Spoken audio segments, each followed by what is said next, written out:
Hi guys, welcome back to my channel. It's good to be back. My name is Essay Precious Ogalebo and this is Essay's Insight.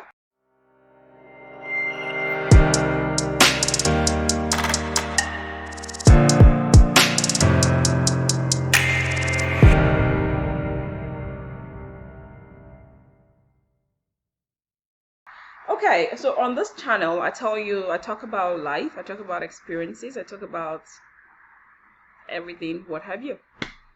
So I'm going to start with a disclaimer. Everything in this video is my own experience and based on my research. So it is not a legal advice and cannot be treated as such. So today is going to be about my experience. A lot of people have asked me questions. They've asked me about my immigration. Are there other ways to cut corners with a proof of fund? But basically experiences I had. So I just thought I should share something and maybe try and encourage one or two people out there that's still calculating and thinking, oh, it's just so much cost. So I thought I should use myself as an example to encourage those that are considering this process. First of all, this is my experience. It might not apply to you, but it's basically what I experienced. So I started my immigration journey sometime in 2017. Yeah, 2017. So I got to learn about it sometime in 2016 or 2017, and then I figured, oh, you know what, I'm just going to try this thing.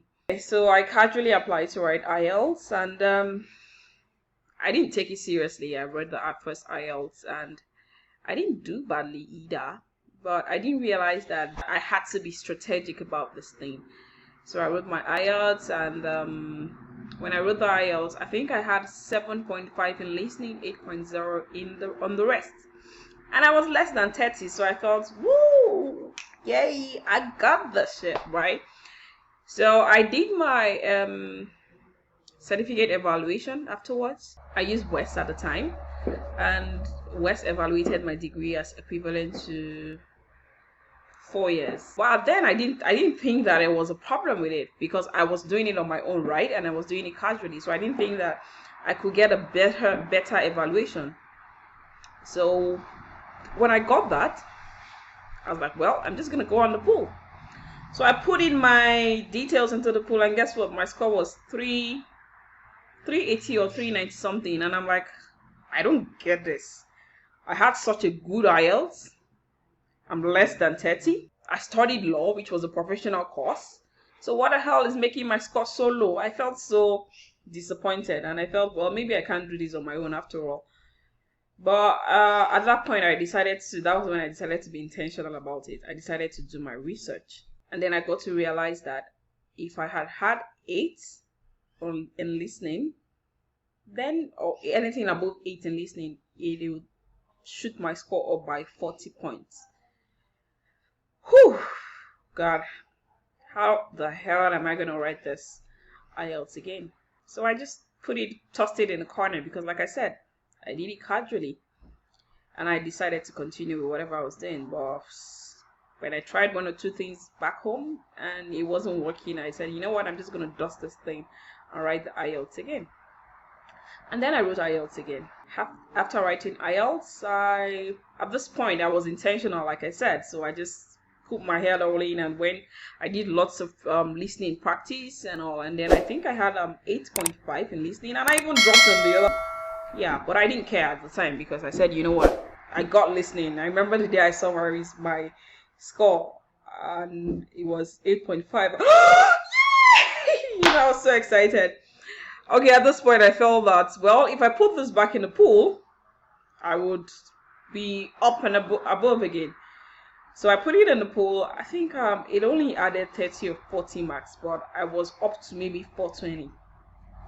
And at the time, it was cutoff was already getting as high as 440, 430. So I was about 410 or 412. I don't have these numbers off heart. I'm like, so what exactly am I getting wrong? At this point, I decided to continue my research, and then I realized that ICAS, which is IQS,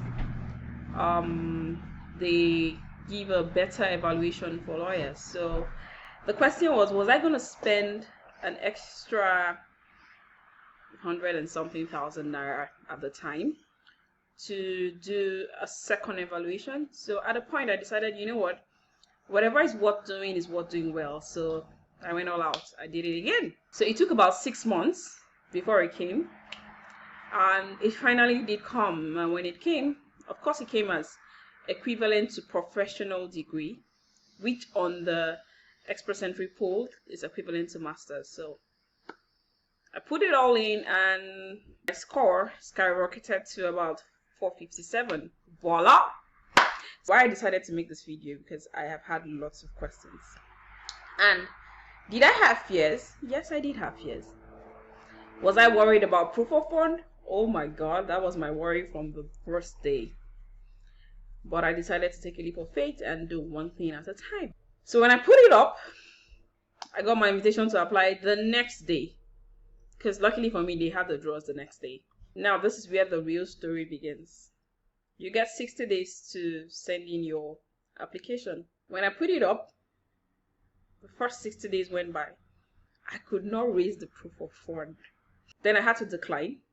By the second time, the draws were higher than my score, so I didn't get an invitation to apply. Then I got scared, like, I hope this score comes down. And then suddenly it came down by the third time or thereabout. I don't know the timing, but it came down. But at that time, I knew it was whatever it takes, I'm gonna get this thing, you know. So at that time, I decided to go all out. I accepted the invitation to apply, and I had 60 days. I can't go into the story of how I raised the proof of fund, but I did raise it. At this point, I wasn't going to lock any money down. I was going to put the money there, send in my statements, and let it out. And that's exactly what happened. Because I didn't have any money to lock down. So most people get scared that, well, I can't keep money down for like 6 months or whatever. Although it was a risk, I will tell you, because sometimes halfway through the application, when they are about to approve your permanent residency, they might request you to send in existence of that fund. So some people get lucky, some people get unlucky. But I have this thing in life.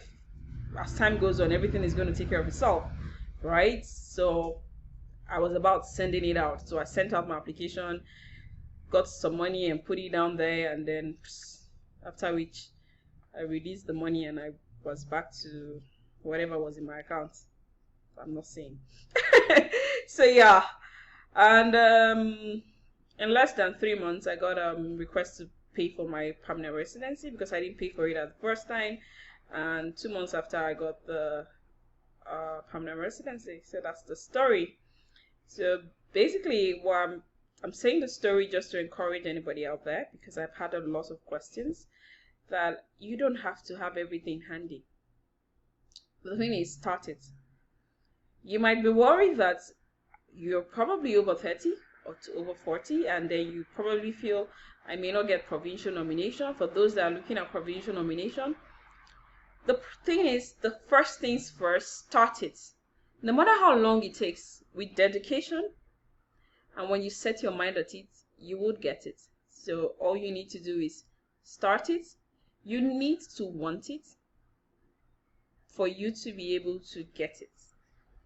So that's what will bring about the persistence and dedication. So start it, and above the sky is your limit. Thank you once again for viewing my videos. If you like this video, please hit the subscribe button, like, and please, I beg, hit the subscribe button. I need more subscriptions. Please, I'm on my knees. I need subscriptions. Because it's really not easy going all about videos and all that without getting subscriptions. Sometimes I see lots of views without subscriptions. So please hit the subscribe button, like this video, and I would make sure I bring more content. And when I get more information, I would always put it out to you all, and see you all soon. Thank you very much.